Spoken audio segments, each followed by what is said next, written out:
me ei seganud teie väga vajalikku, või noh, mitte väga vajalikku, aga pingelisi hetki Overwatchi turniiri jaoks. Meiega on stuudios külaline, taaskord meiega on Louden Remedyst, kellega me räägime pisut mängudest ning üldse sellest, mida tema teinud on. Hello! Hey! So let's start with the basic question. How long have you been part of the game industry? I've been working in games for just under 5 years now. 5 years. But before I originally worked in film, so much longer career in that aspect. What were some of the biggest projects you took part when you were in the film industry? I originally started in Sydney, and I worked on Zack Snyder's Legend of the Guardians, The Owls of Ga'Hoole, and Sucker Punch.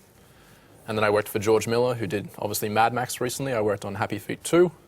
And from there, I moved over to work on Prometheus, World War Z, and then Gravity. And essentially, after Gravity, I kind of realized I was at the top of what I could do in film. And I'd always been curious about games, so I decided I'd try games. And here I am, talking with you. Just a quick question. Sucker Punch, what is your opinion of it? I think it's a good film. I think if you see the director's cut, it's a better film. But it's I love the visual style. I love the music, and I think the initial trailer is one of the best trailers I've ever seen. So yeah, I'm a fan. I agree. The trailer was awesome. The movie is fucking awful. So why Remedy?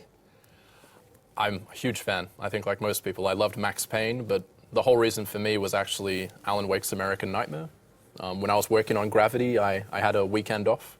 So I booted up the 360 and I downloaded Alan Wake's American Nightmare, and I just thought it was one of the coolest, most stylish things. Like, I loved the music, Kasabian. I was just really curious, and at the time I was looking for my next job, so I Googled remedygames.com. I saw a slide saying they're hiring. I'm like, well, I'd love to work in games. And then I saw a job, and it says, basically, take a screenplay and turn it into a level. And I was like, that sounds like being a movie director, but in games. So I was like, I'm in. And I've been there ever since. So you worked on Quantum Break. I did. What was your role? On Quantum Break, I started as a level designer, but I eventually changed into being a senior narrative designer. So a senior narrative designer essentially supervises the storytelling across the game. And I just did a talk here about it, essentially comes up with new techniques to tell stories. So that's kind of the role that I had in the end. Quantum Break is a story about time traveling, basically. So what were the hardest parts to how to say, be extra sensitive about, so you wouldn't mess up the timeline? Yeah. No, time travel is super complicated. We had huge references from movies like Primer, Looper, obviously Back to the Future, even Terminator. Most people think it's a robot movie, but it's really a time travel movie. Mm-hmm. We just really didn't want any plot holes in our story. So we had a few issues where we had a character that shouldn't have existed in a certain timeline that did. So we essentially had charts to show time travel. We had a writing team that would review their work. Obviously, I was reviewing screenplays constantly, so it was very intricate. It was also a case of needing new techniques where when there's time travel, you need costumes. That way you can tell the difference between two different characters when they're in different timelines. So we have Jack Joyce in one year, we have Jack Joyce in another one. You need to tell the difference between the two. Speaking of Jack Joyce, why the name? Because with Max Payne, there's, you could say it's about putting out maximum pain to your enemies and dealing with maximum pain yourself by eating painkillers. Alan Wake is, well, he is awake, so to say. Why Jack Joyce? Why not Timothy Time or something like that? There was a lot of jokes saying why not just in time, because he's always just there, but it wasn't the case. For us, I think it originally came from Sam, where with Quantum Break, it's our first big game that hasn't had a single character's name. And that's because it has a cast of characters. We have Jack Joyce, Beth Wilder, Paul Serene, William Joyce, Martin Hatch, so we essentially almost have 5 characters. So we didn't really need to rely on that as being a symbolic name, per se. And I think Joyce originally came from the writer. So I think it was just at this point when we realized we weren't going to call it after being one single person, we didn't need to be as witty with the name. So Hope that's the answer. God damn it. But yeah, could have been just in time, but wasn't. Quantum Break. Well, there's still the knowing of it. Yep. Quantum Break was a mixture of gameplay and TV show. Why? Why? So, good question. Essentially, that again came from Sam Lake, the creative director. So, he's always loved TV shows, and he's always obviously loved games.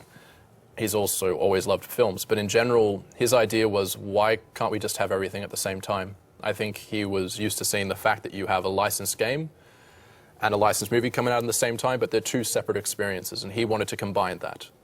The goal of Quantum Break was not to kind of create a TV show game amalgamation. It was to create two separate experiences within one title.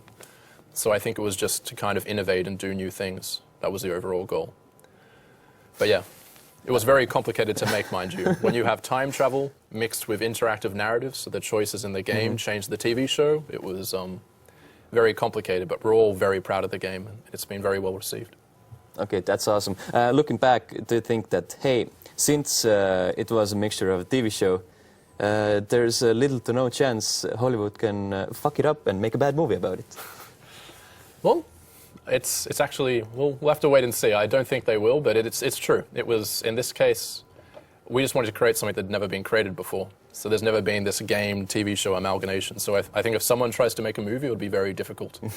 Because, as you know, the game is the heroes and the show is the villains. And usually in a movie, you only ever get one perspective. But with our experience, you get both, which is very rare.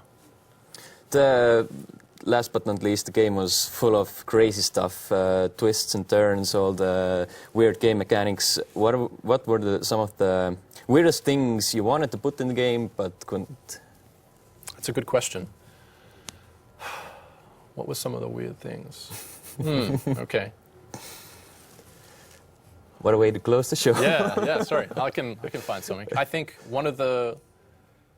we wanted a lot more kind of crazy time travel, I think, originally. You can see some concept art that we had the idea that you went into some really different timelines and other things, so the game could have been a lot more extreme in time travel.